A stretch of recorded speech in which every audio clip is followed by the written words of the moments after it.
Break के बाद बढ़ते आगे। प्रयागराज से बड़ी खबर है। सरयू एक्सप्रेस ट्रेन में महिला सिपाही से जुड़ा ये पूरा मामला है। इलाहाबाद हाईकोर्ट में इस मामले की सुनवाई हुई है और हाईकोर्ट में राज्य सरकार और रेलवे ने अपना जवाब दाखिल किया है।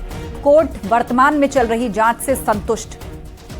13 सितंबर को अब मामले की अगली सुनवाई होगी। इलाहाबाद हाईकोर्ट इस मामले में सुओ मोटो कॉग्निजेंस लेकर खुद ही सुनवाई कर रहा है। हाईकोर्ट ने इस मामले में सुओ मोटो लेकर रविवार को छुट्टी के दिन रात के वक्त भी सुनवाई की थी।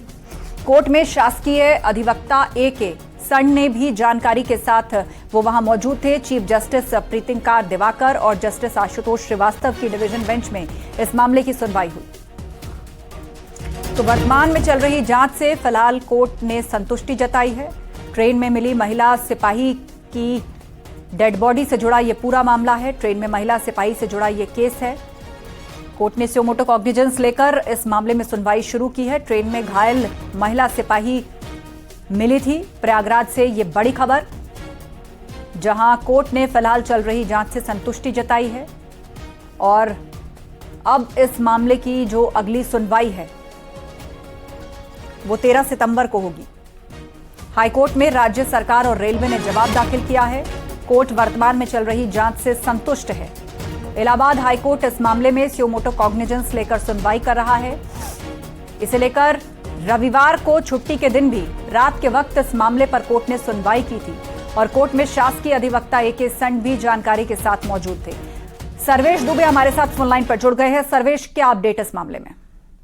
देखिए, इस पूरे मामले को इलाहाबाद हाईकोर्ट ने सुओ मोटो लिया है और सुओ मोटो लेकर कल रविवार के दिन चीफ जस्टिस के आवास पर कोर्ट बैठी थी और वहां पर इस मामले की सुनवाई की गई थी। आज कोर्ट ने रेलवे और राज्य सरकार को तलब किया था और जवाब मांगा था। आज राज्य सरकार को जानकारी दी गई। रेलवे की ओर से एसपी जीआरपी पूजा यादव खुद मौजूद थी और उन्होंने अब तक की कार्रवाई के बारे में जानकारी दी। कोर्ट अब तक की जानकारी से संतुष्ट नजर आई, लेकिन कोर्ट ने इस मामले में जांच पूरी कर रिपोर्ट बताने को कहा है और कोर्ट ने केंद्र और राज्य सरकार से इस मामले में जल्द जवाब तलब किया है। 13 सितंबर को इस मामले में अगली सुनवाई होगी और इस दौरान कोर्ट में शासकीय अधिवक्ता भी मौजूद रहे और रेलवे एसपी इन पर्सन खुद मौजूद थी और उन्होंने पूरे मामले की जानकारी कोर्ट को दी। जी बिल्कुल, पूरी जानकारी कोर्ट को दी और रविवार के दिन यानी छुट्टी के दिन भी रात में इस मामले में सुनवाई हुई। उस दौरान कोर्ट में कौन कौन उपस्थित था और बताया जा रहा है कि कोर्ट अभी तक की जांच से संतुष्ट है। क्या कोई खास निर्देश भी दिए हैं कोर्ट ने?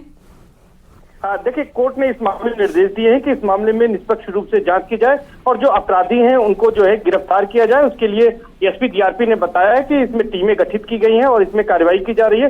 पीड़िता के इलाज के बारे में भी कोर्ट ने बताया कि किस तरह से वहां पर इलाज किया जा रहा है और क्या क्या जानकारी है। कोर्ट ने पूरे मामले में जानकारी दी और ये बताया कि इस समय इलाज किया जा रहा है। जब इस मामले की कल सुनवाई हुई थी उस दौरान भी इस मामले में ये कहा था कोर्ट ने कि इन पर्सन यहाँ पर लोग मौजूद रहेंगे। आज 12 बजे के लिए इस मामले में सुनवाई के लिए कोर्ट ने समय नियत किया था। हालांकि वकीलों की हड़ताल थी, इसके बावजूद इस मामले में सुनवाई हुई और सुनवाई के दौरान इस मामले में यूपी सरकार के एडिशनल एडवोकेट जनरल, शासकीय अधिवक्ता ए.के. सन, एडिशनल गवर्नमेंट एडवोकेट और तमाम अधिवक्ता यहाँ पर additional chief standing counsel Priyanka Midda समेत तमाम यहाँ पर अधिवक्ता मौजूद थे और उनके सामने इस मामले में चीफ जस्टिस प्रीतिंकार दिवाकर और जस्टिस आशुतोष श्रीवास्तव की डिवीजन बेंच में मामले की सुनवाई हुई। जी, आप नजर बनाए रखिए। जानकारी के लिए शुक्रिया आपका सर्वेश। और अलीगढ़ में एएमयू के जेएन मेडिकल कॉलेज के कैंटीन में फायरिंग हुई है और आरोपियों ने कई राउंड फायरिंग की है। फायरिंग की घटना सीसीटीवी में रिकॉर्ड हो गई। कैंटीन के टेंडर और अवैध वसूली का यह मामला है। फायरिंग से मौके पर अफरा तफरी मच गई। फायरिंग और भगदड़ के दौरान एक महिला घायल हो गई। सूचना के बाद मौके पर पहुंची पुलिस अब जांच में जुटी है।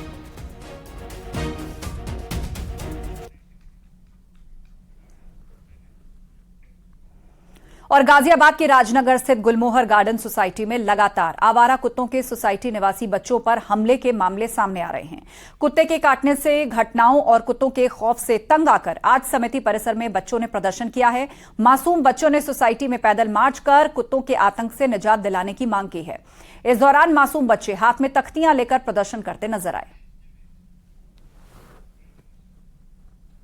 कुत्तों का इशू है। कुत्ते कभी भी से जैसे भी मूड में होते कभी भी काट जाते हैं।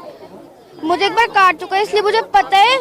और मैं जितने भी मेरे फ्रेंड्स हैं उनका है तो मैं बोलती हूँ कि मत करा करो उन्हें कहीं भी फीड पॉइंट है तो उन्हें करा करो।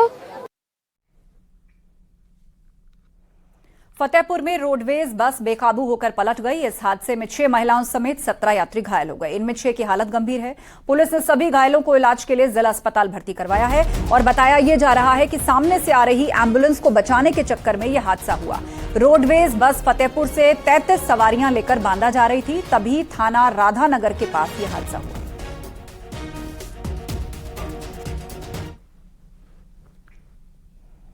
और बाराबंकी हादसा अपडेट मामला, मलबे से एक युवक को निकाला गया है। गंभीर रूप से घायल दानिश को मलबे से बाहर निकाला गया। दानिश को इलाज के लिए अस्पताल भेजा गया। आफताब को अब भी मलबे में तलाशा जा रहा है। तो बाराबंकी में जो हादसा हुआ है उस पर अपडेट सामने आया है। मलबे से एक युवक को बाहर निकाल लिया गया है, जबकि एक युवक की तलाश चल रही है। बड़ी खबर, बाराबंकी में हादसे से जुड़ा हुआ अपडेट। मलबे से एक युवक को बाहर निकाला गया, जबकि एक युवक अब भी मलबे के नीचे है और तेजी से उसे निकालने की कोशिशें जारी हैं।